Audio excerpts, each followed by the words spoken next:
Hello everyone, I'm Shovan Rahman and welcome to my demonstration class. And for the demonstration we will be learning about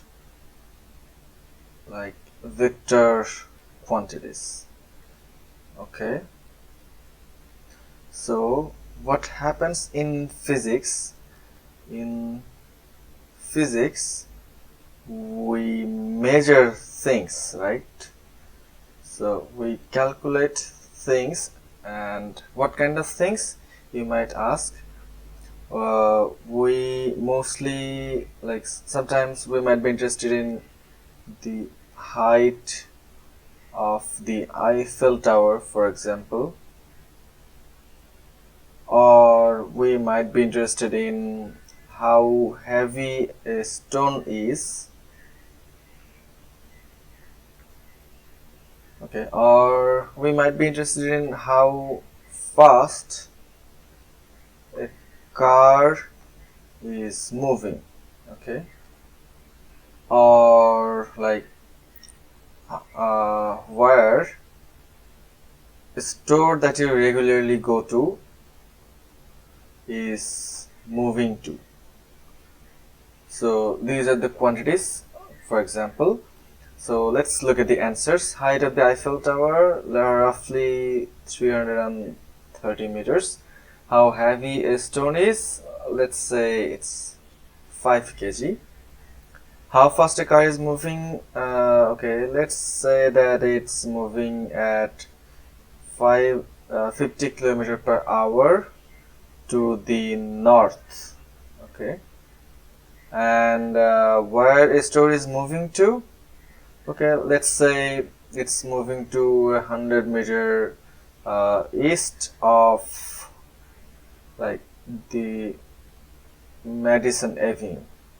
Okay, so these are the things and these are the answers. We are most of the time interested in physics. Okay, so depending on the answers, we have two categories of quantities. Okay, so first of all, we have quantities that require only a number followed by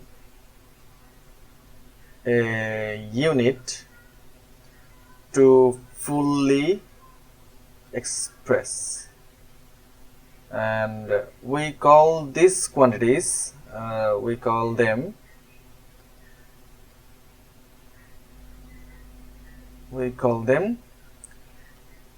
scalar quantities. So in my examples, on the left of our examples, we have what we call the scalars, right? Because it's a number and followed by a unit. And then there are some quantities that require two pieces of information.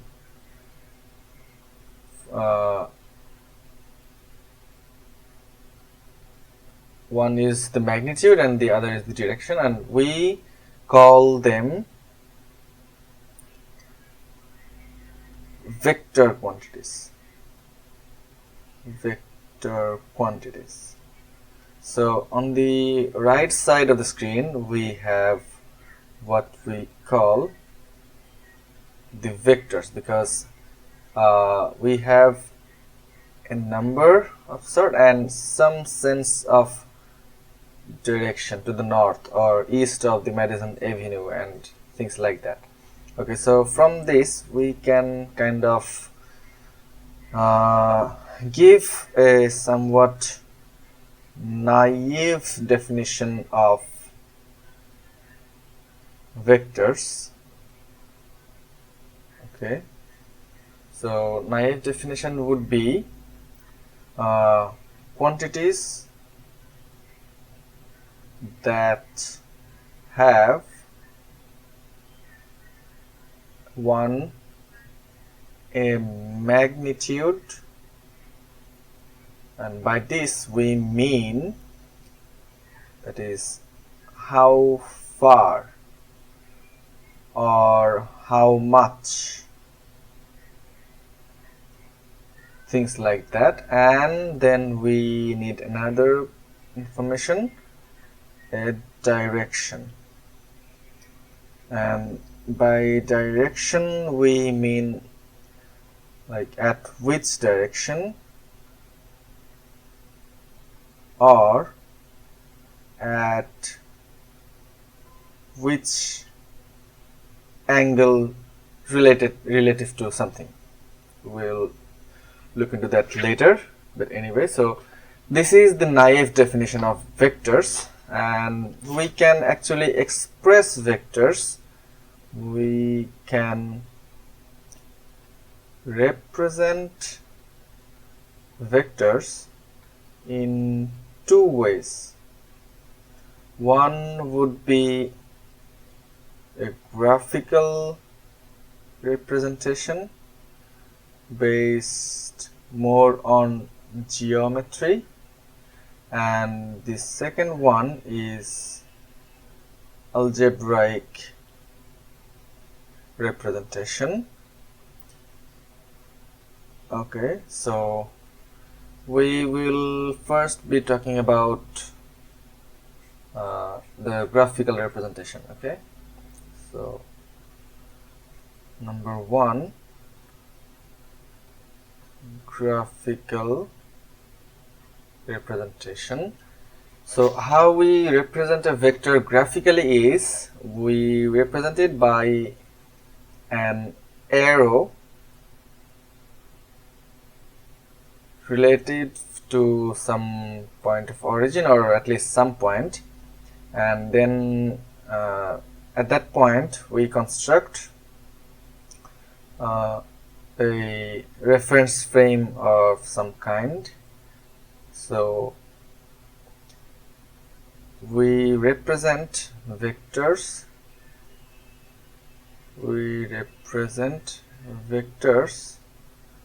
as arrows with the length of the arrow, okay, so sorry, with the length of the arrow representing the magnitude of the quantity that we are measuring, and the direction of the arrow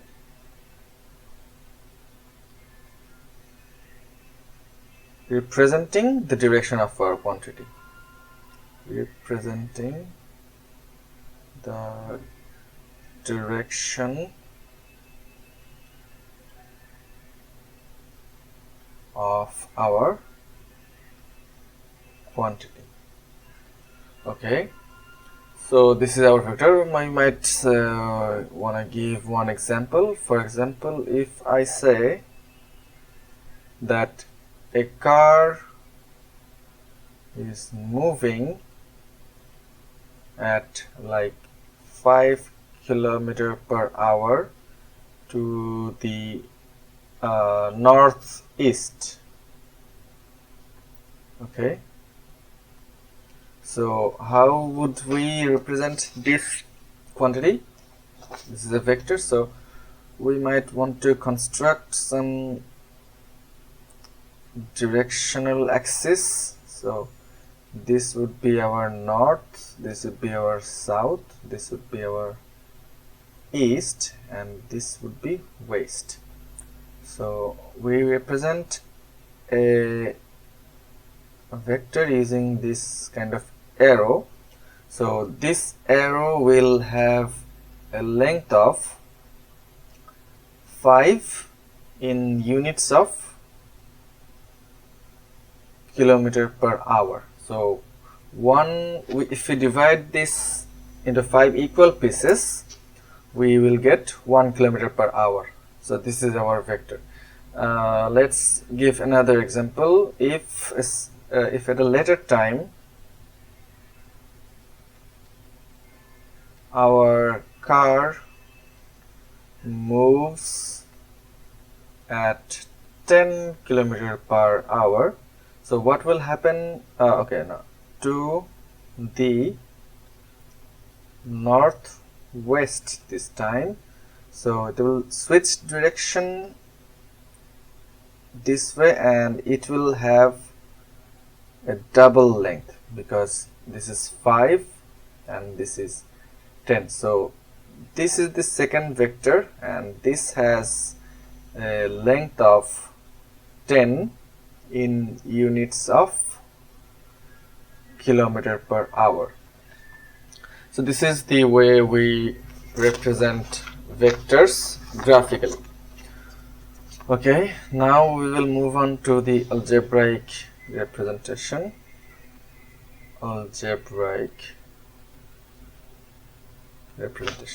So in physics or math, okay, I wrote it in reverse order. Okay, in math or physics, we want to deal with mostly numbers or variables, right? So the graphical representation, let me erase that.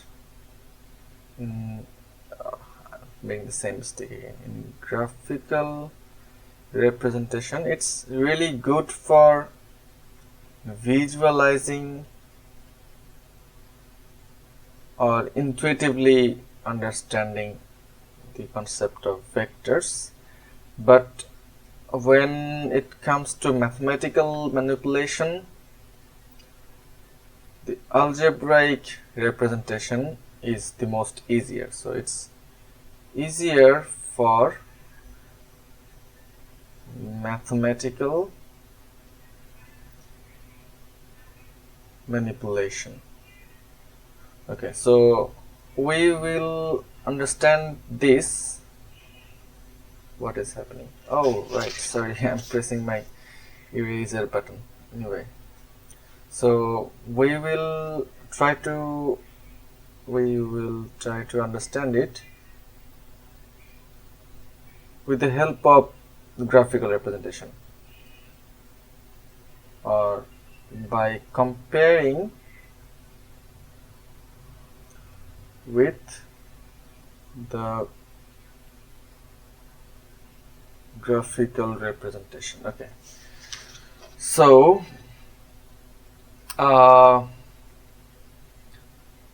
first let me say that algebraically a vector is a mathematical object,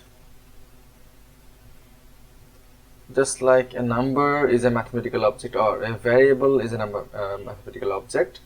So we denote it by some alphabet with an arrow over its head. There are various ways we can express it, but this is standard when you are writing things. Okay, so to make some sense, we are going to compare it with graphical representation. So we take a vector somewhere around here and we say this vector is A and it has a magnitude of 5. So this vector could be a velocity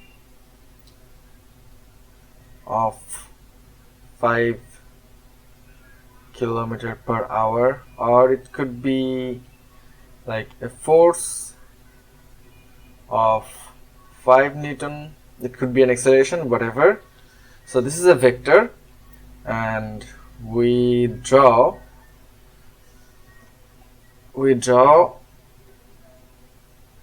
a coordinate frame, there is a coordinate system around it. Let me switch colors. So this is our y-axis and this is our x-axis. Okay, so this is a vector, and now we break down this vector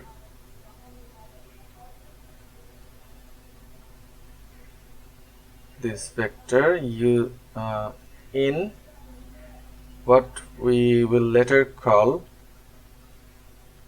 components. Okay, so let me ask, how much of the vector is in the, say, x direction? And similarly we can ask how much of it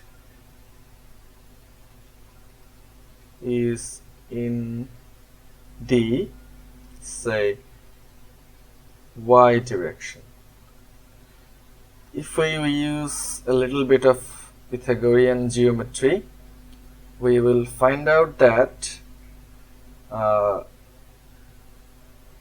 this is the length that is in the x direction. So if this vector has a length of 5, we might want to say this is here is 3, and okay, let me switch the dotted line. Okay, so, and we said this is 4, so this makes sense using Pythagorean geometry.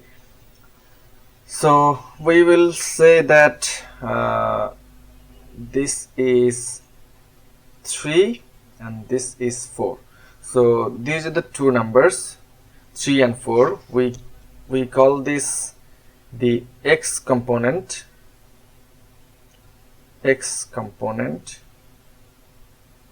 and we call this the y component. And these two numbers, we call them 3 and 4. These two numbers are called the components of vector A. Okay. And this actually invites us to write the vector in this way. We might write, so 3x plus, we will write 4y. So this is how we represent a vector algebraically using its components. So these two numbers, they here are called the components, and okay, let me write it down. So the numbers are called the components, and they encode information about the magnitude of the vector.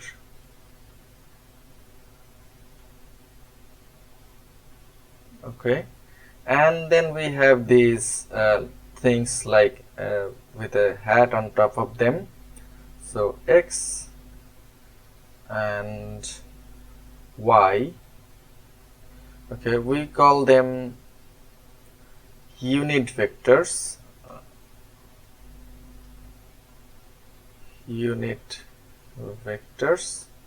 or we might call them basis vectors, or we might call them coordinates.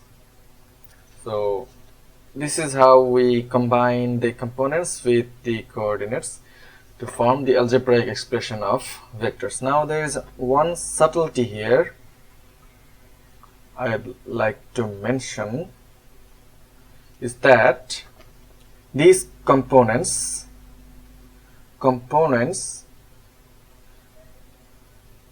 can components of, okay, let me switch to white color, that looks nice. So components of a vector can actually change depending on the basis or unit, I should say set of unit vectors of our choice. Okay, so this is a really important really important fact about vectors. So I will just write it down, important fact. Okay, so even though the vector stays the same,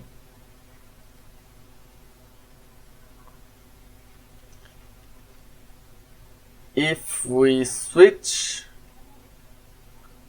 from one coordinate to another, the components change. So let me give you an illustration of this. Suppose that we started with a vector of length 5, so let us go back to that, and we form this blue colored coordinates here. So we call this x and we call this y. So in the blue coordinate system, the blue coordinate, our components would be, let us draw the components.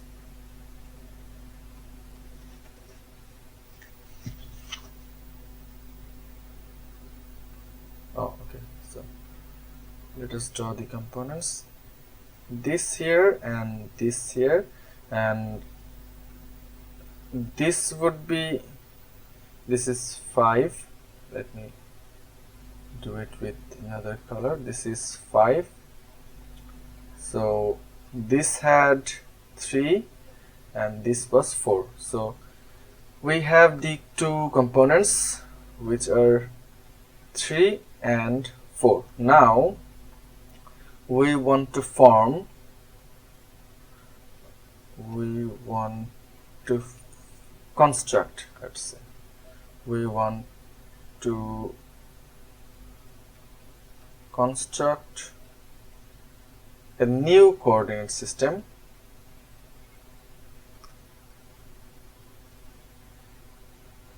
by rotating the old coordinate, old system, let's say anti-clockwise, an angle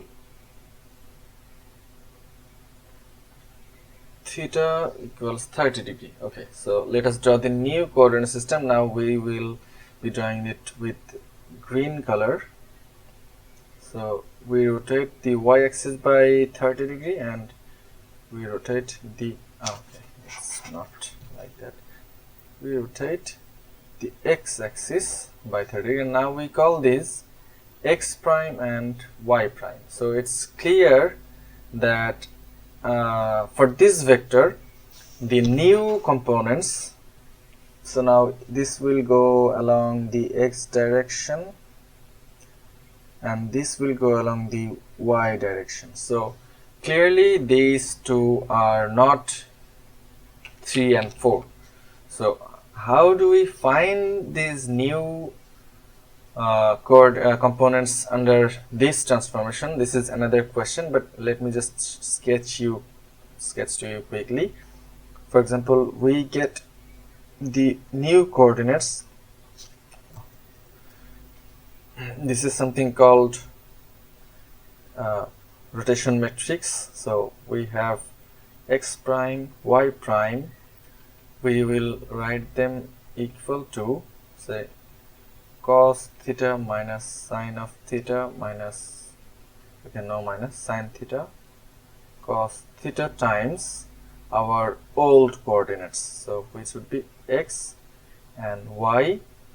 And I'm not going to do the maths, but I'm just going to write the new coordinate. If you put theta equals 30 here, you will get root 3 by 2. You will get here minus half. Here you will get half, and you will get here root 3 by 2. So I'm just going to quickly write that root 3 by 2 minus half root 3 over 2.